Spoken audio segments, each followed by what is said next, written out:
beserta istri. Semoga tambah berkah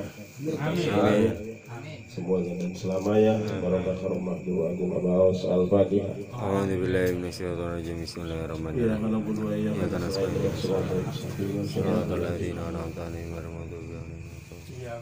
Alhamdulillah kita semua pada malam ini bisa dipisahkan mengikuti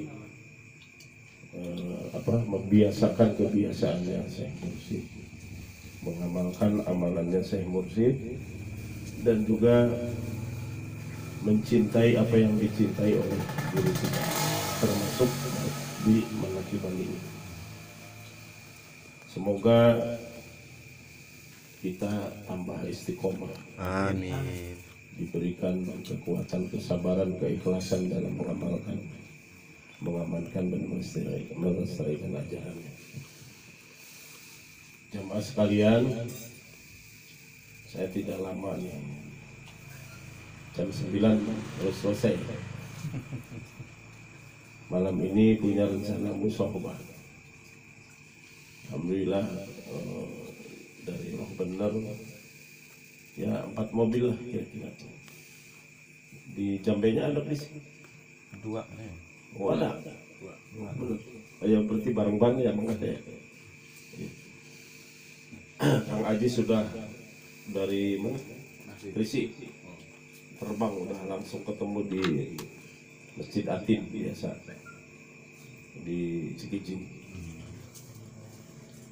Malam ini yang akan saya sampaikan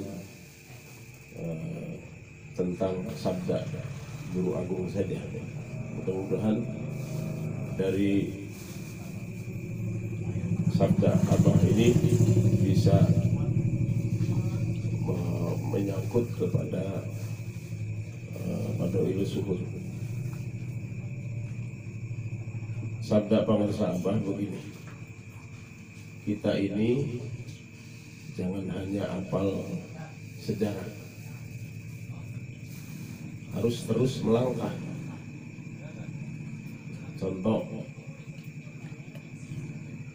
bulan ini bulan Rabiul Awal, semua umat Islam memperingati Maulid Nabi. Maulid Nabi berarti lahirnya, waktunya, waktu kelahiran hari Senin bulan Rabiul Awal tahun gajah ya. Nah, kita jangan apal itu saja begitu.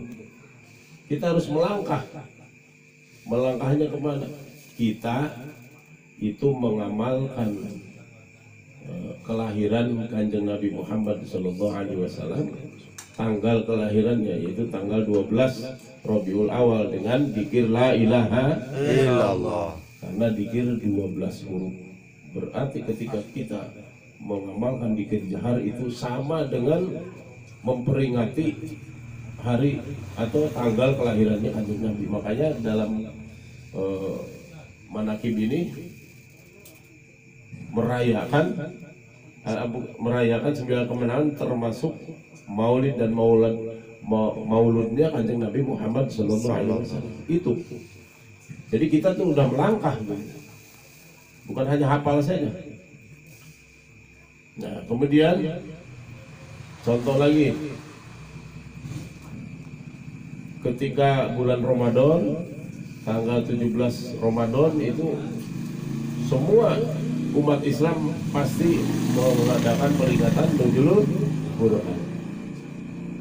Semua cerita tentang itu, tentang turunnya Al-Quran ke Kanjeng Nabi Muhammad SAW. Itu setiap tahun diperingati dan diceritakan. Itu sejarah. Kita ya harus hafal karena sejarah ini adalah pelajaran. Tetapi harus jadi pembelajaran. Jangan kita hafal pelajarannya saja, terus melangkah. Kapan turunnya Al-Quran kepada jiwa kita?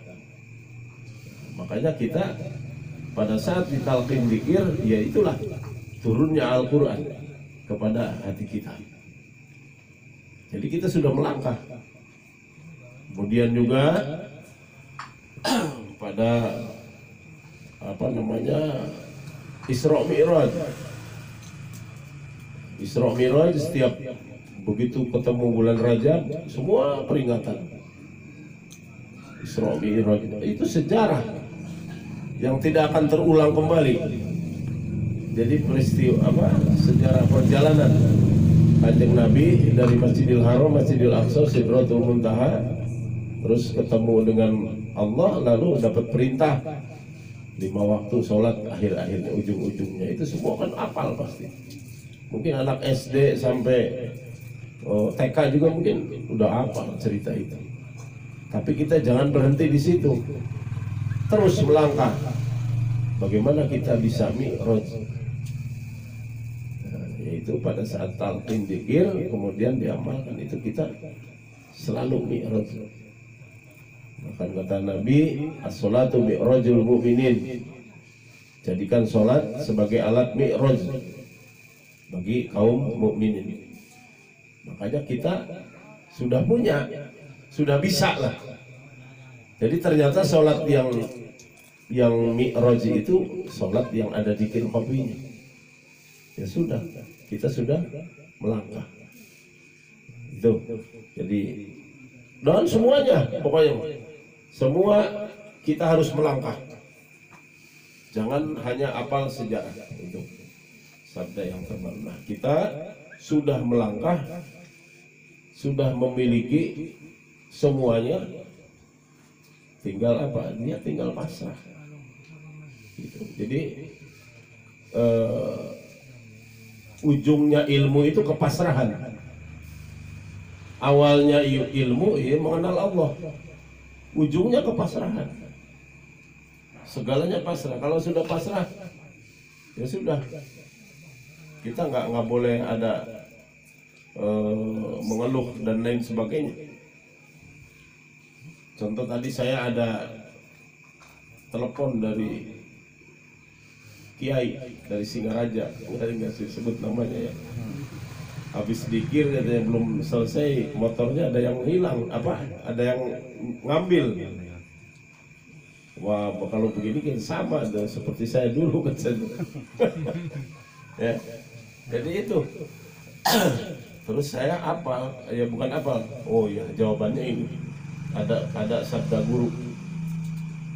Kalau sudah menjadi ketetapan kita, ya rezeki apapun, walaupun dicuri, dipegal, ditipu, di apa juga, kalau sudah ketetapan itu milik kita, tuh kembali lagi.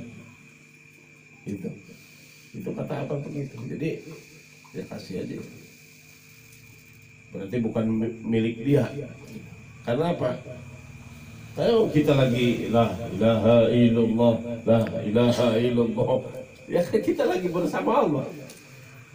Lalu selesai bikin motor hilang. Iya, itu kan berarti kehendak Allah itu gitu. Ya, kehendak Allah. Ya kita nggak usah aneh gitu. Ya, kecuali kita lagi main domino gitu, lagi judi, terus motor hilang, ya aneh. Ini kalau lagi pikir, berarti itu udah betul murni kehendak. Gitu. Kenapa? Kalau saya rasakan guru kita ini, jadi gini ya, kita kan ketika ada masalah, cara penyelesaiannya itu kita cari akar permasalahannya apa, kemudian solusinya bagaimana, itu kan umum. Nah, ada juga yang kedua, biarkan masalah berdatangan, karena itu Pangersabah mengatakan tidak ada yang kebetulan dan tidak ada yang tiba-tiba. Semua udah betul dan udah tiba begitu. Jadi rangkaian kehidupan ini sudah dalam ketentuannya, dalam ketetapannya. Jadi ketika masalah, biar aja masalah semua datang tapi kita perkuat jiwa kita untuk menghadapi masalah itu. Nah, yang saya rasakan guru kita itu biarin masalah mah datang gitu. Ujian biar datang. Kita perkuat kolbu kita, perkuat jiwa kita untuk menghadapi masalahnya. Karena para sahabat itu apapun masalahnya, solusinya itu dikembalikan lagi kepada pikir. Gitu. Ya. Masalah apa aja, ujung-ujungnya suruh air wudhu, sholat 2 rakaat, kemudian terus zikir. Artinya ya tidak ada yang istilahnya kayak tadi, apa masalah itu, solusinya apa? Ya solusinya zikir. Jadi kita tidak boleh menolak masalah, begitu intinya.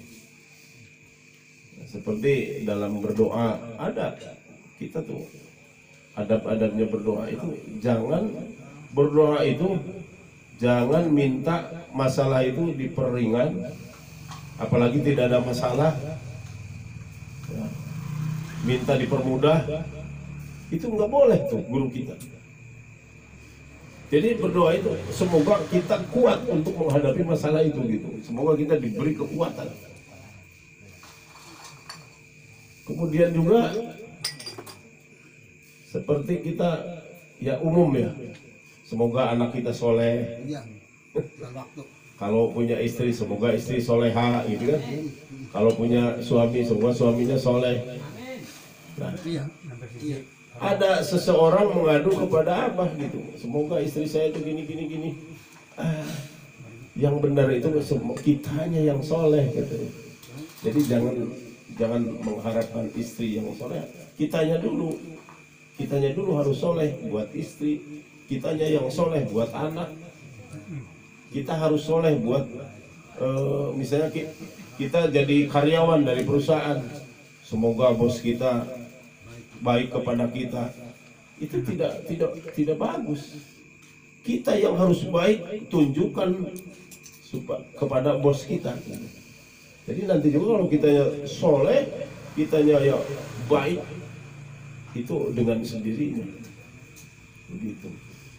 Kemudian berdoa juga kita harus yakin. Kuncinya itu doa itu yakin diijabah. Nah, doa yakin diijabah itu cirinya ada 2. Kata para sahabat.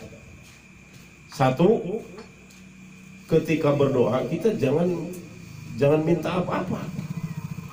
Jadi kita berdoa tuh kita menjalankan perintah Allah saja. Berdoa begitu. Hanya sekedar menjalankan perintah untuk berdoa. Dan yang kedua, jangan meminta yang belum ada. Kita kan umumnya itu kalau minta itu yang belum ada ya. Semoga minta apa gitu. Jangan. Jadi berdoa itu mensyukuri yang sudah ada. Dan pada saat mensyukuri yang ada, jangan sampai terbesit. Sedikit saja minta ditambah. Coba. Itu betul-betul tulus guru kita ini. Sedikit ya terbesit minta ditambah, itu nggak bakal ditambah oleh Allah katanya. Sampai pada saat saya manakiban di Trusmi, itu putranya Abah yang nggak saya sebutkan curhat sama Abah gitu ya, punya masalah yang sakit banget, jadi disakiti lagi sama orang. Laporan atau curhat kepada ayahnya kan, ayahnya atau guru kan, pengennya sih ya sudah nanti urusan bapak atau apa gitu kan, yang enak-enak. Apa jawabannya? Sholat ambil air wudhu, sholat 2 rakaat, kemudian zikir yang banyak, dan setelah itu minta maaf. Anaknya itu, saya yang disakiti, saya harus minta maaf. Akhirnya apa? Karena memang itu orang tua dan guru, ya ditaatinya perintah. Akhirnya dia dilakukan dikir di atas rata-rata sampai hilang keseimbangan. Ketika hilang keseimbangan, semuanya terlihat. Coba. Semua terlihat. Sehingga dia menjerit. Sudah abah saya nggak kuat. Akhirnya berhenti dikirnya. Coba. Jadi saya sendiri kan belum pernah ketika dia dikir melihat sesuatu. Jadi ternyata kuncinya ada di dikir segala masalah ini. Ketika dikirnya di atas rata-rata, ya, itu pasti semua ada jawaban. Makanya Pangarsa Abah dalam sabdanya, kalau datang penyakit, datang kesulitan, dihimpit masalah, kemudian kepahitan dalam hidup, nah pokoknya mau sembuh, wis lengkap kabeh. Kita kalau muridku pengennya sehat, waras, terus teka lara kepribadian. Bukan hanya satu persoalan, datang lagi masalah bertubi-tubi. Wis wong lara, masalah bertubi-tubi, terus huripe pahit, sabreg-abreg teka kabeh masalah. Ya kalau satu persatu mending. Sekian misalnya dipai penyakit baik, tapi duit akeh. Masalah langka, enak kan? Kita asa abreg teka kabeh bareng. Nah, kata apa? Ya, tidak ada masalah, tidak ada jalan lain. Air wudhu, sholat 2 rakaat. Kalau misalnya masalahnya nyangkut musibah, ya sholat tolak bala. Kalau masalahnya yang bertubi-tubi, misalnya ya masalah keluarga, utang itu, ya sholat tobat 2 rakaat. Terus dikirnya yang banyak, la ilaha illallah, la ilaha illallah. Yang banyak kan ya di atas rata-rata lah, mungkin minimal 651, 561, minimal 561. Apa sih tujuannya dikir yang banyak? Itu nanti akan ada jawaban. Kenapa saya bisa begini? Dan apa solusinya? Itu pasti ada jawaban sendiri. Jadi nanya ke dikirnya. Dan nanti solusinya juga dengan dikirnya. Jadi kita setelah memiliki dikir ini sebetulnya harus harus tumbuh ketenangan. Karena apa? Dikir kita ini dikir asma Allah. Ya, di situ di huruf alif pertama itu kan Allah. Asmanya itu dipatri, dimasukkan, disimpan di 3 lapis huruf.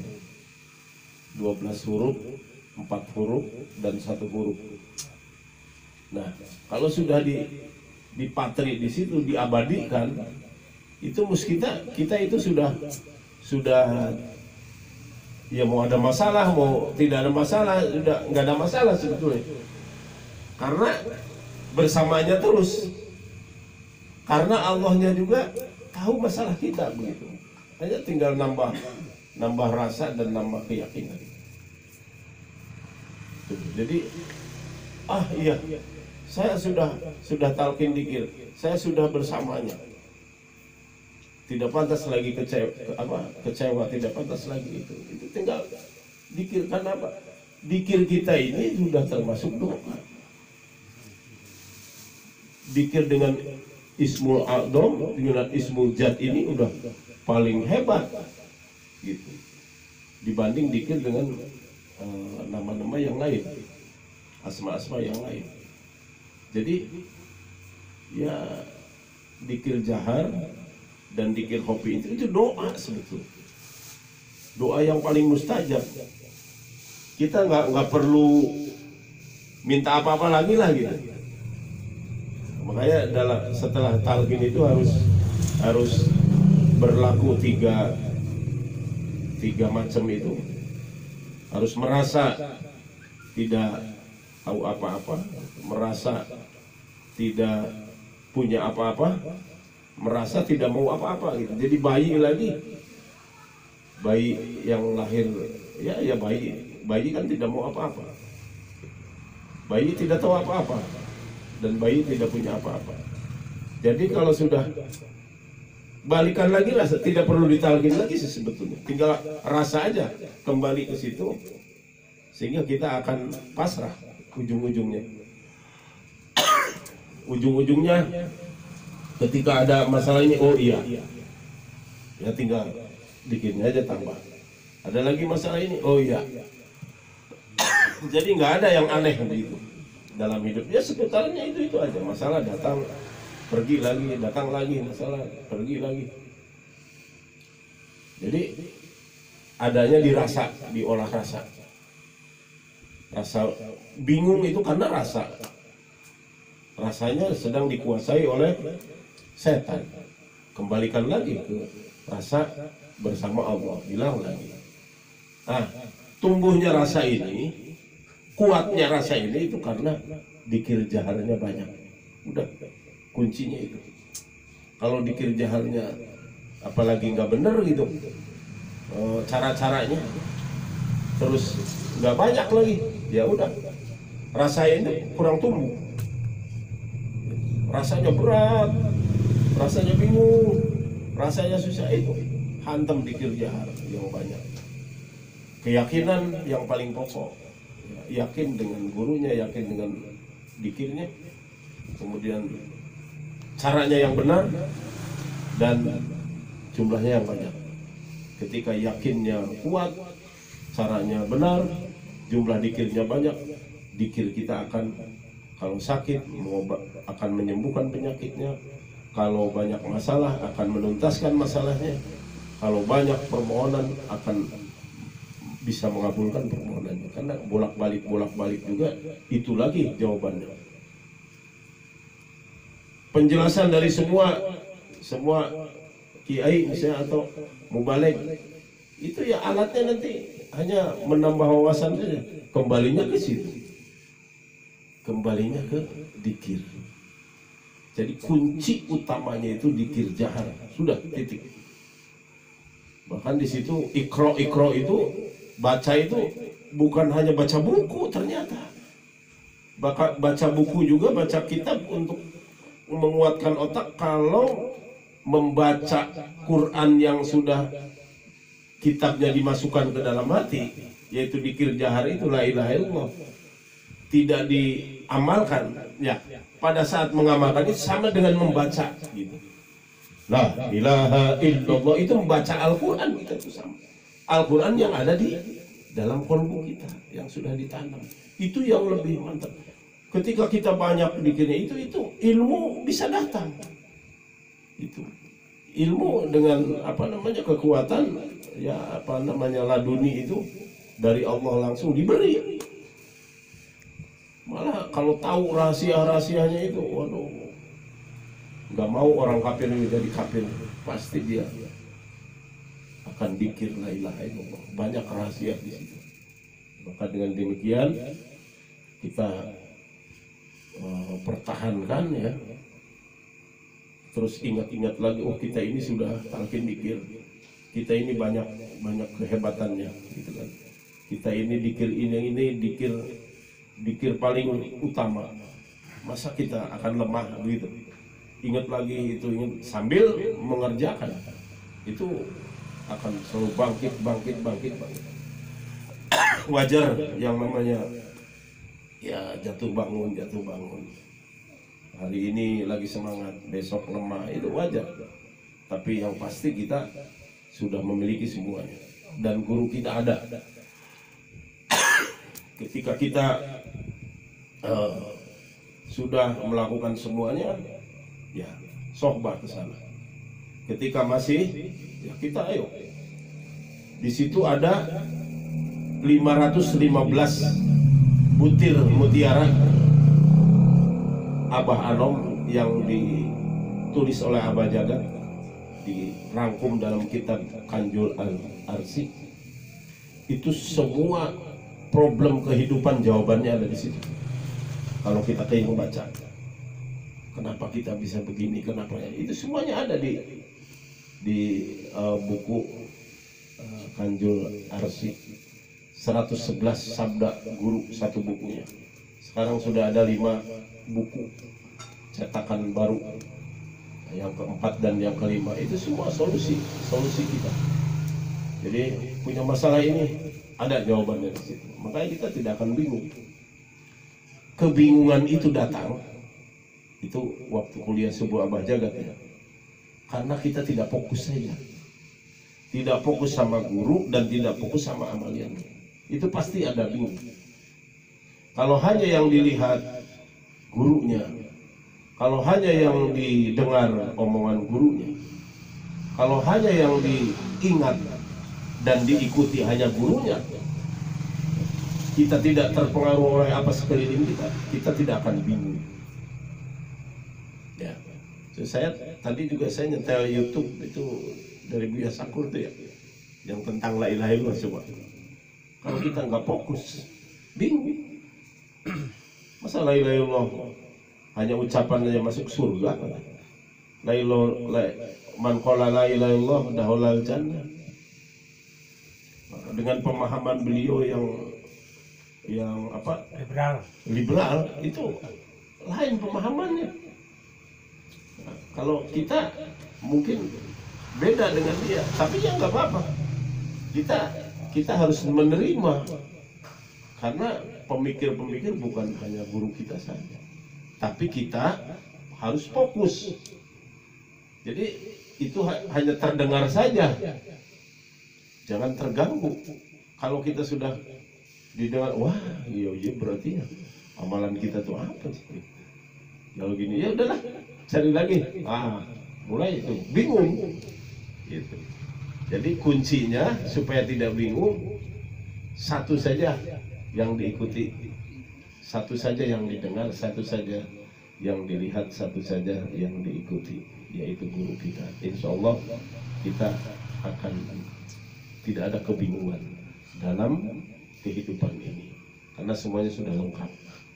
Saya kira itu saja. Terima kasih. Mohon maaf. Assalamualaikum warahmatullahi wabarakatuh. Waalaikumsalam. Allahumma sholli ala nabiyil lazimi Muhammadin wa ala alihi wa sallim taslima.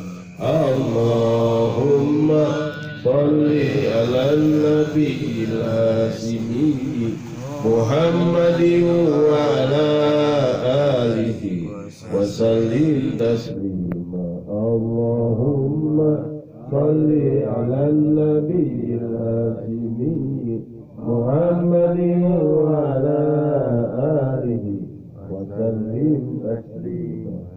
Salatullah salamullah ala taha rasulillah. Salatullah salamullah ala yasin habibillah wa salami bismillah wa bil hadi rasulillah wa kulli mujahidin lillah bi ahlil badri ya Allah.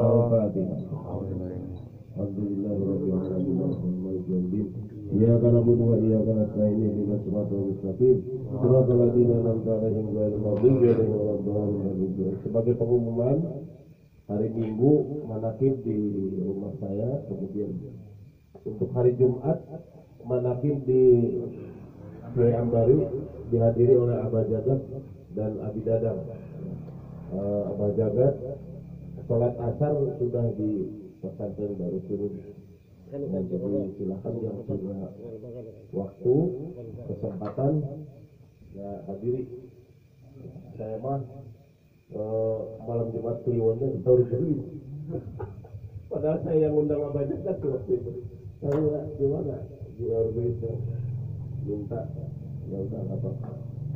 Itu saja dari saya. Terima kasih. Assalamualaikum warahmatullahi wabarakatuh.